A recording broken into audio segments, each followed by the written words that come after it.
The emergency beacon screamed through the twisted metal wreckage as smoke billowed from what remained of the research vessel Harmony. David Reed crawled out from beneath a collapsed storage unit, his hands bloody from digging through debris to reach the emergency supplies. Around him, the survivors of 5 different species picked themselves up from the crash site, their advanced environmental suits flickering with failing power indicators. Athen of the tall grays stood nearly 8 feet tall, his elongated skull gleaming silver in the alien sun as he surveyed the damage with cold calculation.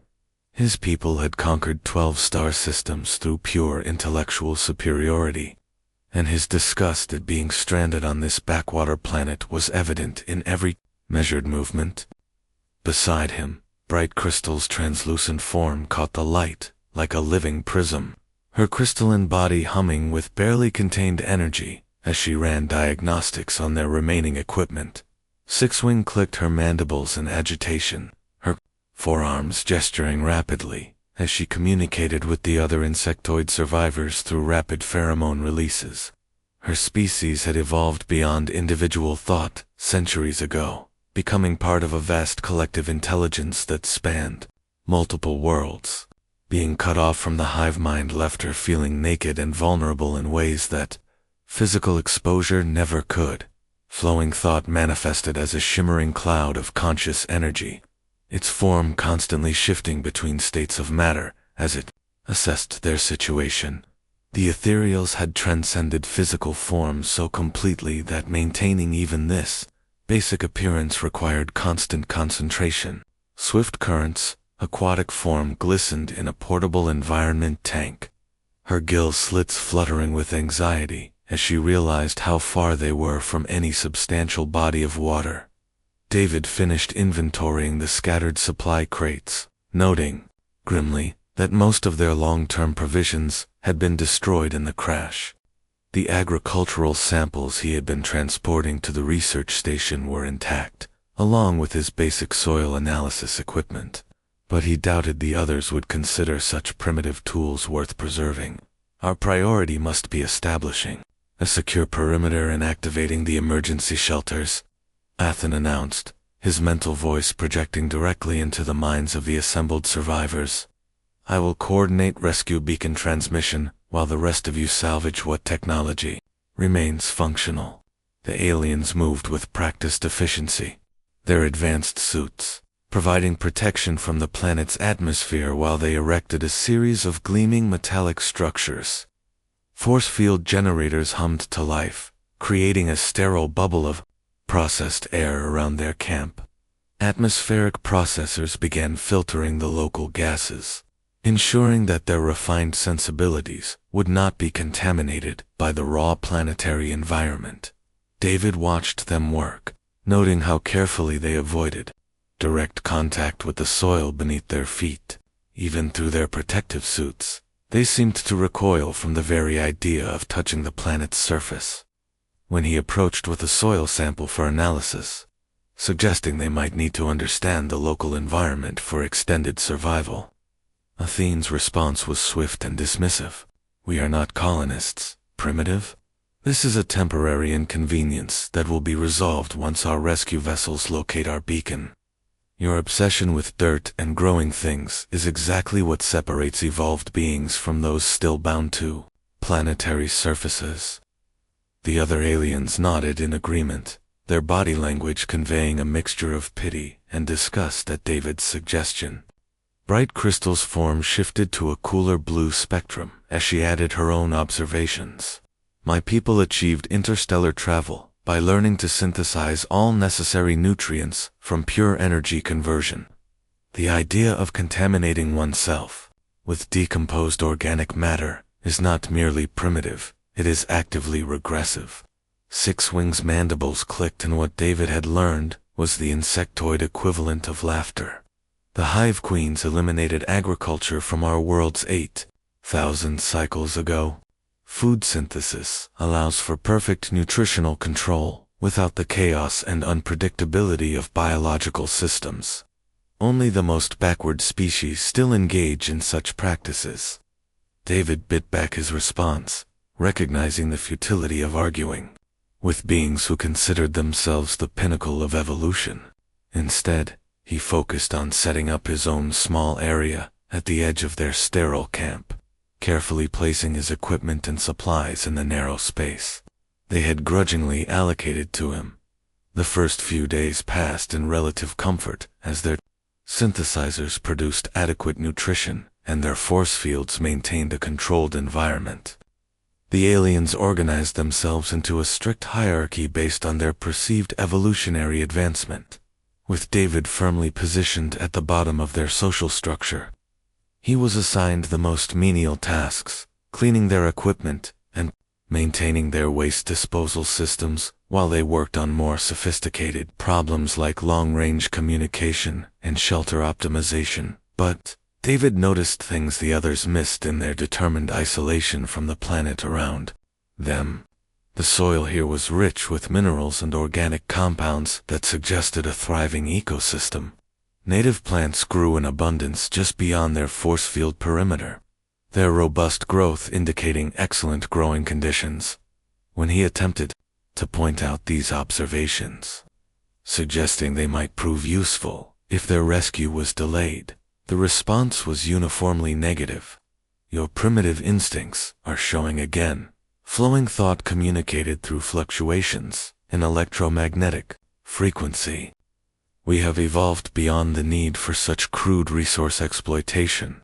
Our technology provides everything necessary for survival until proper civilization arrives to retrieve us." As the days turned into weeks, small cracks began to appear in their technological superiority. The food synthesizers, designed for short-term emergency use, began producing increasingly bland and nutritionally deficient meals. Power levels dropped steadily as their generators consumed fuel reserves faster than anticipated. Equipment failures became more frequent as alien technology struggled to adapt to an environment it was never designed to handle. David continued his quiet observations, taking soil samples and studying the local plant life during his limited free time. He identified several species that appeared edible and nutritious, their root systems indicating rich mineral uptake from the planet's fertile ground. His attempts to share these findings were met with increasing hostility from the aliens, who viewed his continued interest in primitive survival techniques as evidence of mental regression. The breaking point came when Swift Current's environment tank began malfunctioning, its filtration system unable to properly process the local water sources. As her health began to decline from the increasingly toxic conditions in her habitat, the other aliens scrambled to find technological solutions that their failing equipment could no longer provide. David approached Athen with a proposal that was immediately rejected. "I could construct a natural filtration system using local materials. The plant life here shows signs of excellent water processing capabilities, and with some basic engineering, we could create a sustainable environment for Swift Current that doesn't rely on our failing technology."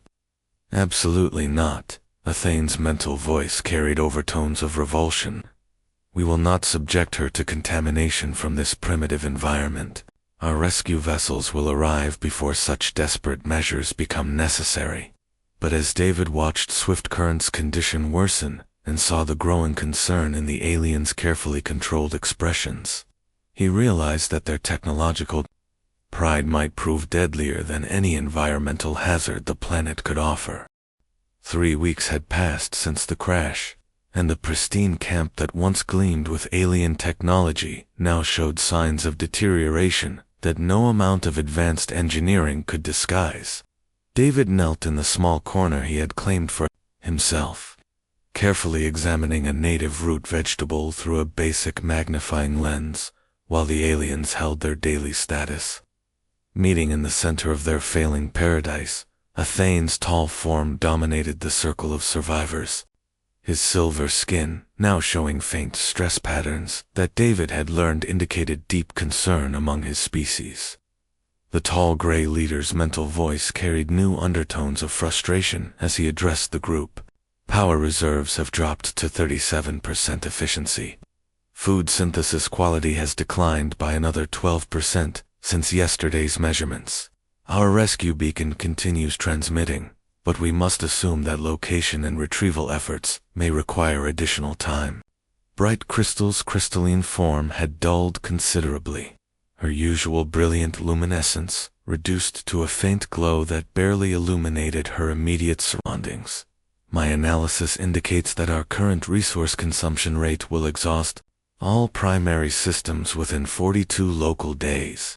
Emergency protocols suggest implementing severe rationing measures immediately. The word rationing sent visible ripples of distress through the assembled aliens. These beings had never experienced want or deprivation in their highly advanced civilizations. The concept of deliberately limiting their consumption was as foreign to them as breathing underwater would be to most humans. 6 wings for arms, gestured frantically as she released a complex combination of pheromones that David's growing familiarity with her species allowed him to interpret as extreme agitation. The hive queens have never required their children to endure such primitive conditions. My biological systems are not designed for sustained nutritional insufficiency. None of our species evolved to handle such circumstances. Flowing thoughts, energy form flickered with unstable patterns. We transcended these basic survival requirements millennia ago. The very fact that we must consider such measures demonstrates how far we have fallen from our proper evolutionary position. David continued his quiet work while listening to their discussion, carefully taking notes on the nutritional content of various native plants he had been studying. His soil analyses had revealed remarkable mineral diversity in the local environment, and several of the indigenous species showed protein profiles that would complement their failing synthesized meals perfectly. The rationing implementation was swift and merciless in its efficiency. Athen established a strict hierarchy that determined food allocation based on each individual's perceived value to their survival effort. As the mission's technology specialists, he and Bright Crystal received full rations. 6-wing and Flowing Thought, representing advanced species with complex nutritional requirements, received 80% allocations. Swift Current, already weakened by her failing habitat system, was reduced to 70%. David found himself at the bottom of their carefully calculated system, deemed worthy of only 50% rations. Due to his lack of technological expertise and his primitive species' supposedly simple nutritional needs. The irony was not lost on him that his knowledge of agriculture and soil science, which could potentially solve their food shortage, was precisely what made him least valuable in their estimation. Your people survived for thousands of years on basic plant matter and animal proteins, Athen explained, with the patience one might show to a slow child. Your biological systems are adapted for scarcity in ways that our evolved forms cannot tolerate. This distribution ensures maximum survival probability for those whose skills are essential to our rescue. The other aliens nodded in agreement, their various forms of communication expressing satisfaction with this logical approach to resource management. They failed to notice David's growing collection of plant samples, or the small garden plot he had begun cultivating just outside their force. Field perimeter, working during the early morning hours, when the aliens were still in their rest cycles. David had carefully planted several rows of hybrid crops, using seeds from the ship's emergency biological stores combined with compatible native species. His basic soil preparation and primitive irrigation system required no advanced technology, only knowledge accumulated through generations of human agricultural development.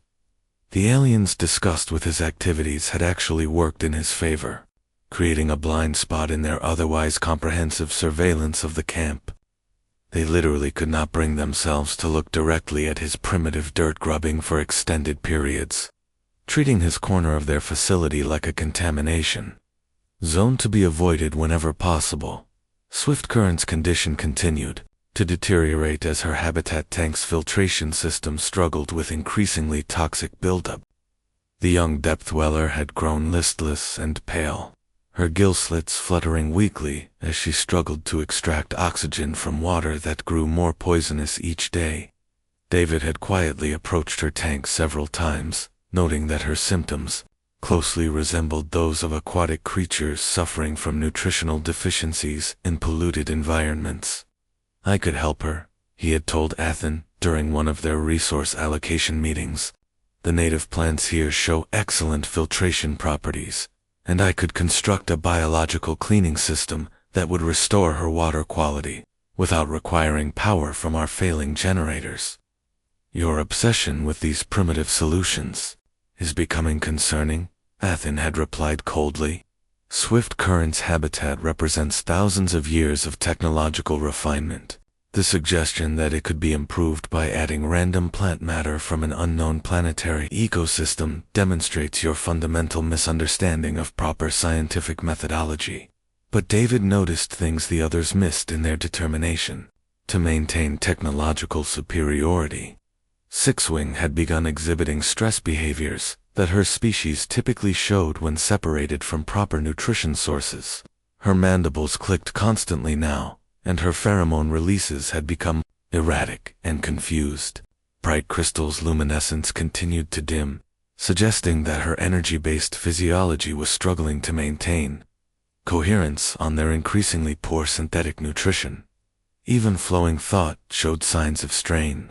Its constantly shifting energy patterns becoming more chaotic and difficult to interpret. The ethereal's communications had grown shorter and less complex, indicating the cognitive degradation that affected its species when subjected to sustained environmental stress. Most telling of all was Athen himself, whose silver skin had begun showing the mottled patterns that David had learned indicated nutritional stress among the tall grays. The proud leader's mental projections carried new undertones of uncertainty, though he continued to maintain absolute confidence in their technological solutions. David's garden, meanwhile, flourished in the rich alien soil. His hybrid vegetables grew larger and more robust than anything he had achieved during his previous agricultural research. The native minerals and organic compounds created growing conditions that exceeded his most optimistic projections, producing food that was not only nutritious, but actively beneficial to biological systems stressed by synthetic alternatives. As he harvested his first mature crop during the pre-dawn hours of their 25th day on the planet, David found himself facing a moral dilemma that had no clear technological solution. The aliens' pride and evolutionary superiority complex prevented them from accepting help from what they considered a primitive source, even as their advanced systems failed around them. But watching Swift Current's continued decline and seeing the stress patterns growing more pronounced in all of his fellow survivors, David realized that their stubborn hierarchy might prove more dangerous than any environmental hazard the planet could offer. The question was no longer whether his primitive methods could save them, but whether their evolved pride would allow them to be saved.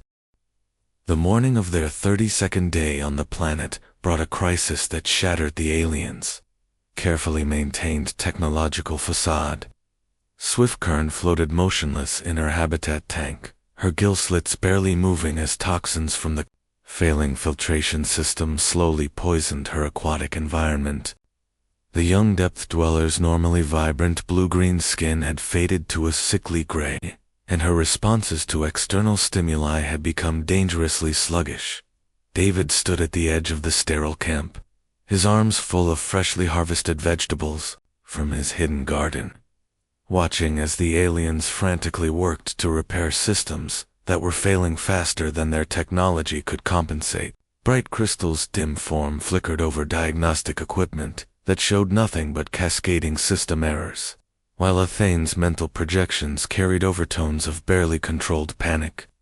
Primary filtration matrices are completely degraded, Bright Crystal announced, her crystalline voice carrying harmonics of defeat. Secondary backup systems show similar contamination patterns. We lack the raw materials necessary to construct replacement components. Sixwing's mandibles clicked in distress as she released pheromones that filled the immediate area with the chemical equivalent of despair. Swift Current's biological readings indicate critical system failure within the next solar cycle. Without intervention, her habitat will become completely toxic. Flowing Thought's energy form had become almost transparent, its usual confident manifestation reduced to barely visible wisps of consciousness. Our rescue beacon remains functional, but no response has been detected. We must assume that assistance will not arrive in time to prevent biological termination. David watched Swift Current's labored breathing and made a decision that would change everything. Moving quietly, to avoid attracting attention from the panicking aliens, he approached her tank with several of the aquatic plants he had been cultivating specifically for water filtration.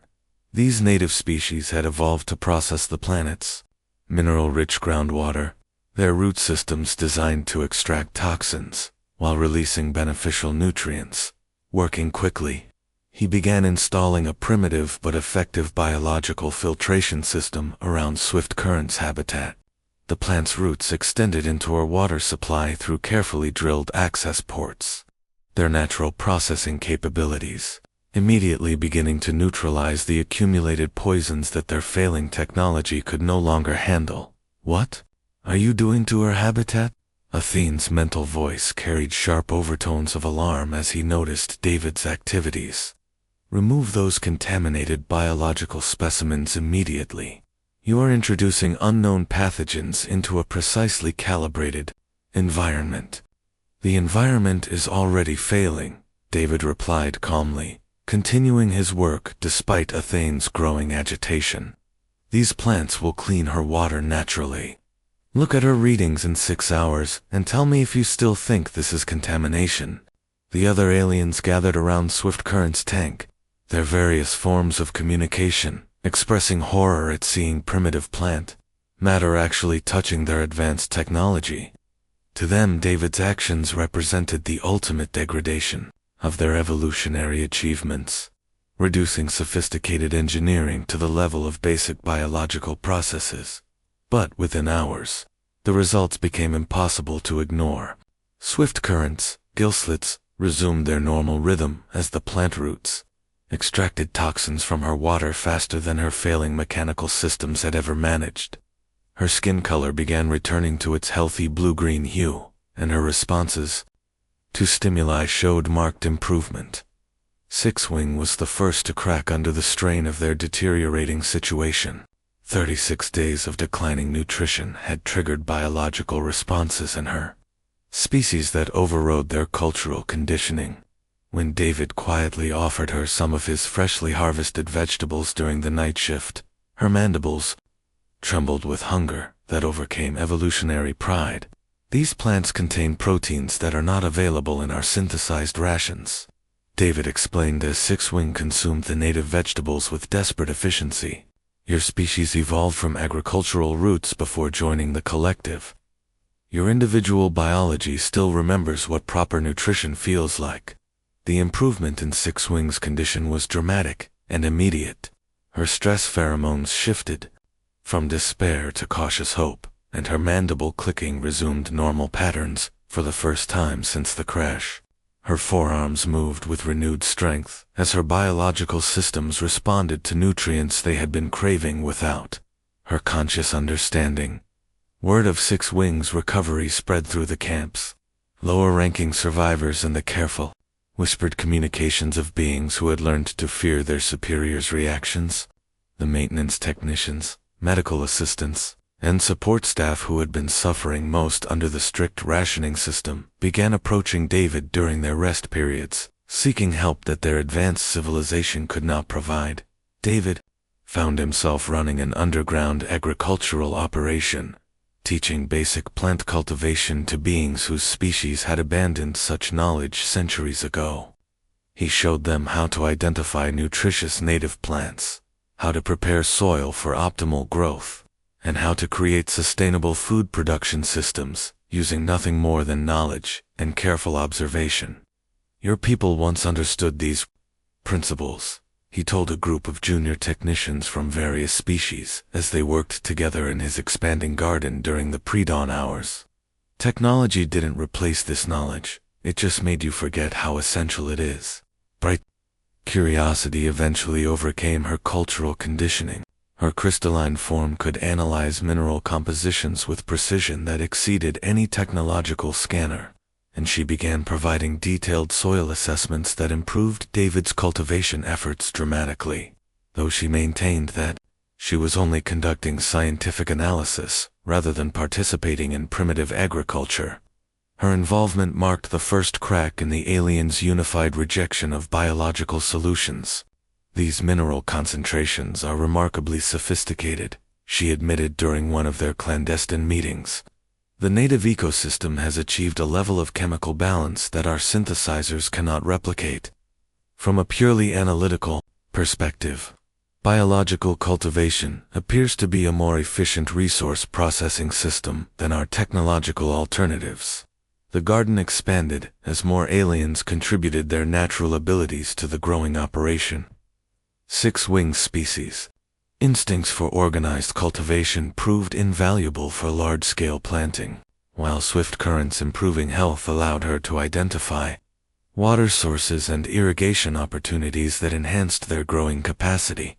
Even some of flowing thought's energy manipulation abilities proved useful for accelerating plant growth, though the ethereal insisted that such applications were merely experimental energy transfer studies, rather than actual agricultural participation. David found himself becoming an inadvertent teacher, showing beings from across the galaxy how to work with natural systems rather than trying to dominate them through technology. His lessons went beyond simple farming techniques, encompassing broader principles of cooperation with planetary ecosystems that challenged their fundamental assumptions about evolutionary advancement. "The soil isn't your enemy," he explained to a mixed group of aliens who were learning to transplant seedlings. "It's a living system that wants to support growth.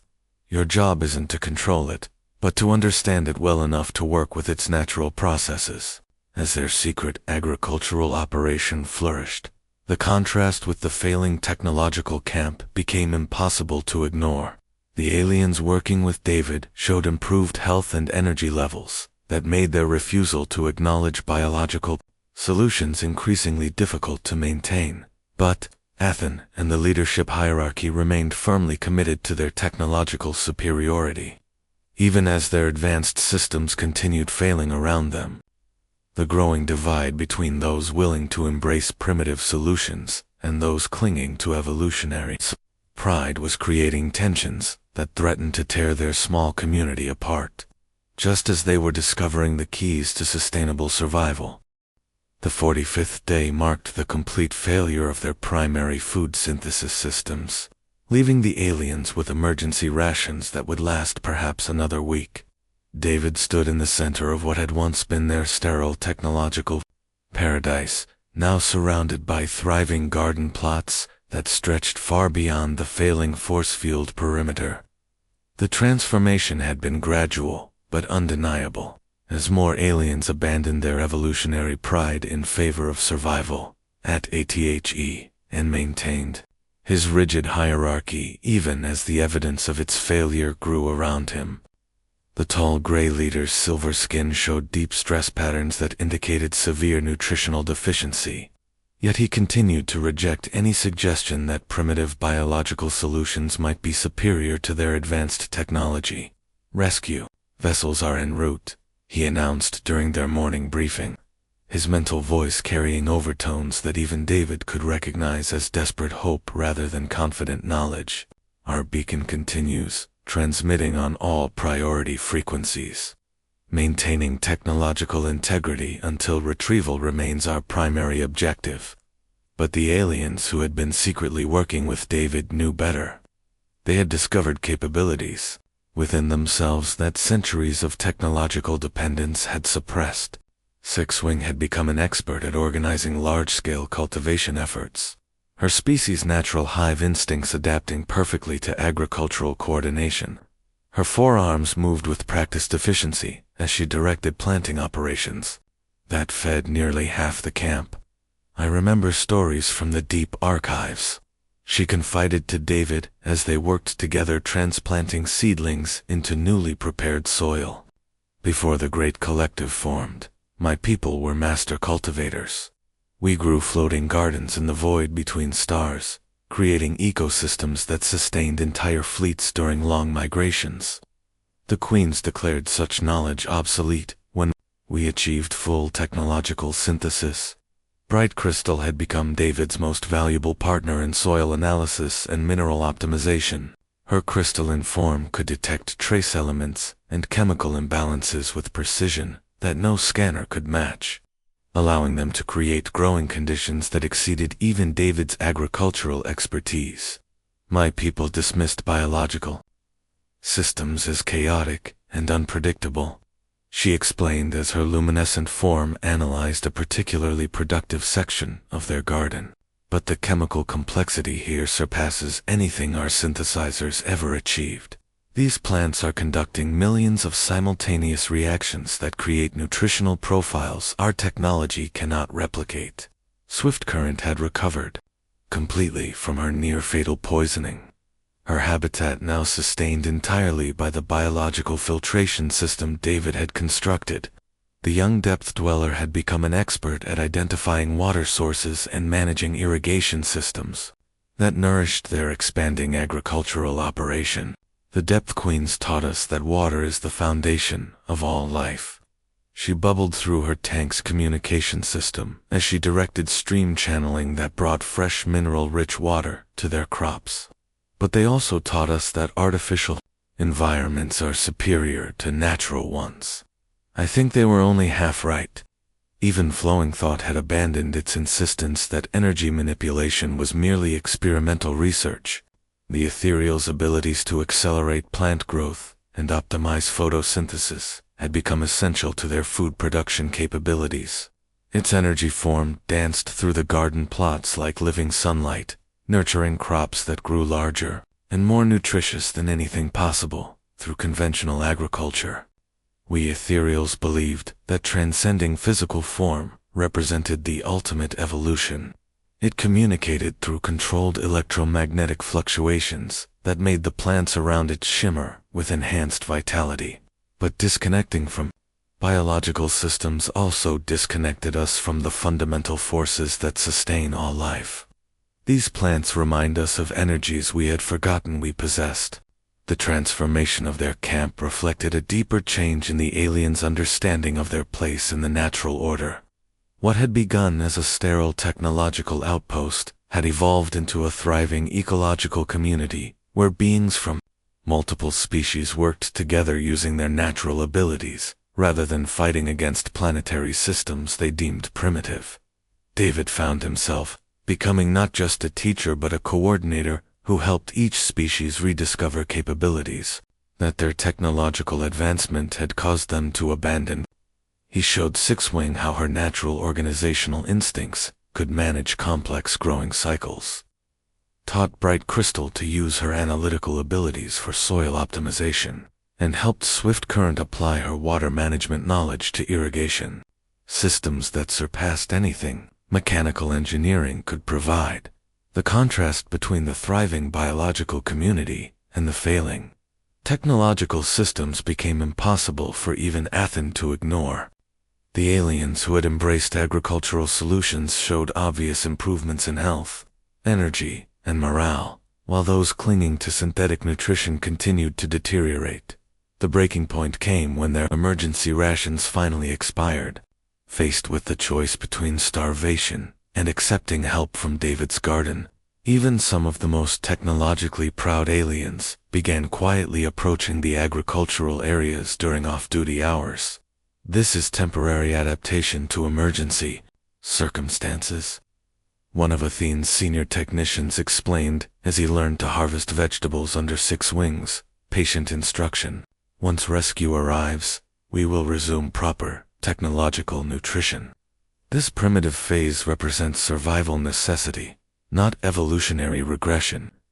David smiled at the familiar pattern of rationalization, understanding that pride often required face-saving explanations for practical decisions. What mattered was not how the aliens justified their choices, but that they were finally choosing survival over ideology. The garden plots expanded daily as more aliens contributed their abilities to the growing operation. They developed sophisticated cultivation techniques that combined David's agricultural knowledge with their species' natural capabilities, creating farming methods that exceeded anything either humans or aliens had achieved independently.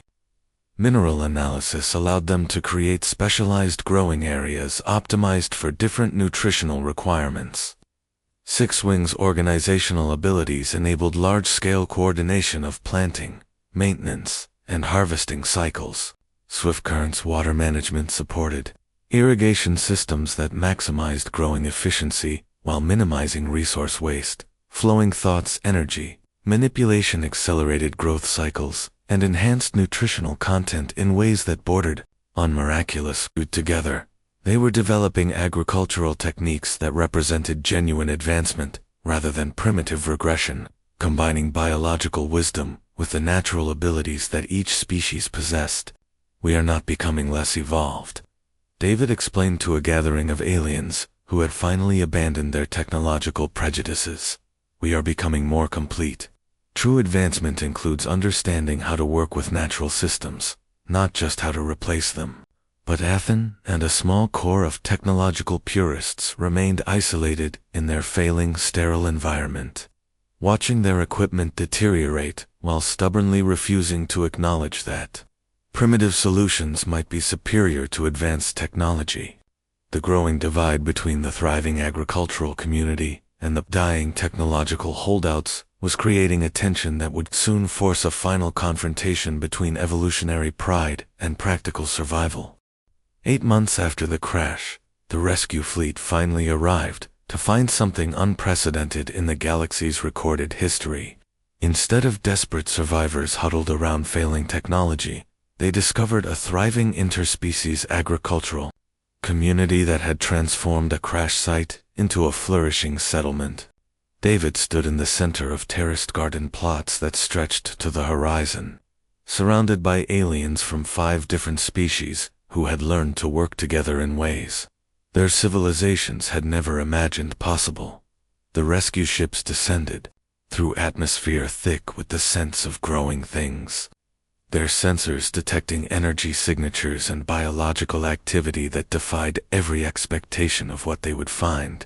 Fleet Commander Northstar of the Luminari emerged from the lead vessel, her crystalline form blazing with confusion as she surveyed a scene that challenged everything she understood about emergency survival protocols. Status reports indicated critical system failures and resource depletion, she announced, her harmonic voice carrying overtones of bewilderment. Sensor readings suggest extensive biological cultivation and stable power generation. Please explain this discrepancy. Athen stepped forward from the small technological shelter where he and his remaining supporters had maintained their vigil, his silver skin showing the deep stress patterns of prolonged malnutrition despite the abundance surrounding him. The proud tall gray leader had spent 8 months watching his evolutionary superiority crumble, while refusing to acknowledge that primitive solutions might actually be superior to advanced technology. The situation required temporary adaptations, he began, his mental voice carrying undertones of humiliation that every telepath in the rescue fleet could detect. Emergency protocols demanded resource conservation measures that proved inadequate for extended survival periods. But Six-Wing interrupted with mandible clicks that conveyed excitement rather than the despair that had characterized their early weeks on the planet. Her forearms gestured toward the thriving agricultural community that had become her life's work, the organizational systems she had developed, representing the rediscovery of capabilities her species had possessed before. Joining the collective, we learned to grow food the way our ancestors did before technology replaced biological wisdom, she announced with pride that shocked the rescue teams. The human David taught us that working with planetary systems is not primitive regression, but genuine advancement. The rescue fleet's xenobiologists began conducting immediate assessments, their sophisticated scanners detecting nutritional profiles and biological markers that exceeded their most optimistic projections. The survivors were not merely healthy. Despite their ordeal, they were demonstrably more robust and energetic than when they had begun their original research mission. These readings indicate improved cellular regeneration, enhanced immune system function, and optimized metabolic efficiency, announced the fleet's chief medical officer, a tall gray, whose silver skin gleamed with confusion. 8 months of emergency survival conditions should have produced significant biological degradation, not enhancement. Bright Crystal's luminescent form pulsed with the harmonics of discovery, as she showed. The rescue teams, through the sophisticated soil analysis laboratories they had developed, using her natural crystalline abilities, her mineral detection capabilities, had enabled agricultural techniques that surpassed anything their technological civilization had achieved. We discovered that biological cultivation systems exceed synthetic alternatives in both efficiency and nutritional complexity, she explained, her crystalline voice carrying new harmonics of wonder that her species had not expressed for centuries. These primitive methods produce results that our most advanced synthesizers cannot replicate. Swiftcurrent bubbled with enthusiasm from her habitat tank, now sustained entirely by the biological filtration system that had saved her life and revolutionized her understanding of water management. The young depth dweller had become an expert in ecological water systems that surpassed the engineering achievements of her technologically advanced people. The Depth Queens always taught us that artificial environments were superior to natural ones. She communicated through rapid gill movements that conveyed excitement. But natural systems are not primitive alternatives to technology. They are more sophisticated than anything we ever built. Flowing thought manifested in patterns of controlled energy that made the surrounding plants shimmer with enhanced vitality, demonstrating abilities that its species had forgotten they possessed. During their transcendence from physical form, the ethereal's rediscovery of biological connection had restored capabilities that pure energy existence had suppressed. We learned that evolution is not about abandoning natural systems, but about understanding how to work with them more effectively. It communicated through electromagnetic fluctuations that carried undertones of profound revelation. True advancement includes biological wisdom, not just technological sophistication. David found himself surrounded by rescue team members who peppered him with questions about agricultural techniques that were simultaneously primitive and impossibly advanced. His combination of human farming knowledge with alien natural abilities had produced cultivation methods that exceeded anything in their databases. How did you convince them to abandon their technological superiority? Asked Fleet Commander Northstar, her crystalline form flickering with genuine curiosity. Most species require centuries to overcome evolutionary pride enough to acknowledge alternative approaches. I didn't convince them of anything, David replied, gesturing toward the thriving community of aliens who had learned to use their hands to plant seeds and tend growing things. Hunger is a powerful teacher, and the soil here provided better lessons than any argument I could make. The rescue fleet spent weeks documenting the agricultural techniques that had been developed on the planet, recognizing that these methods represented genuine technological advancement rather than primitive regression. The combination of biological cultivation with alien natural abilities had produced innovations that would revolutionize food production across multiple star systems. ATHEN approached David during the final days before their scheduled departure. The proud, tall, gray leader's posture, carrying humility that his species rarely displayed. His silver skin showed healthy patterns for the first time since agreeing to consume food from David's garden, rather than face starvation. I was wrong about evolutionary advancement, he admitted, his mental voice carrying overtones of genuine respect. Your primitive methods proved superior to our technology in every measurable way. We owe our survival to knowledge that my people dismissed as backward and regressive. The other species leaders echoed similar acknowledgments, their various forms of communication, expressing gratitude and newfound respect for capabilities they had never imagined could prove valuable. They offered David prestigious positions in their agricultural academies, research facilities, and technological development programs, recognizing that his knowledge represented advancement rather than primitiveness. But David chose to remain on the planet they had learned to call home, establishing the first interspecies agricultural collective in galactic history. The thriving settlement they had built during their months of supposed emergency survival became a destination for beings from across the galaxy who wanted to learn that true advancement sometimes meant getting their hands dirty with soil and seeds.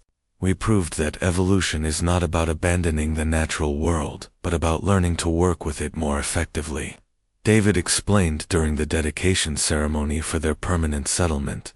Technology is a tool for enhancing biological wisdom, not replacing it. The alien species that had once considered themselves the pinnacle of evolutionary achievement returned to their homeworlds carrying seeds both literal and metaphorical. They brought new agricultural techniques that revolutionized food production. But more importantly, they carried the understanding that advancement includes humility and the wisdom to learn from sources they had previously dismissed. Years later, when historians studied the crash of the research vessel Harmony, they recognized it as the beginning of a new era in galactic civilization. The event that seemed like disaster had actually been the catalyst for discoveries that enhanced life across multiple star systems, proving that sometimes the most primitive solutions are actually the most advanced, and at the center of it all was a human who had never claimed superiority over anyone, but who had shown beings from across the galaxy that working with the soil beneath their feet was not a step backward in evolution, but the foundation for growing something better than they had ever imagined possible.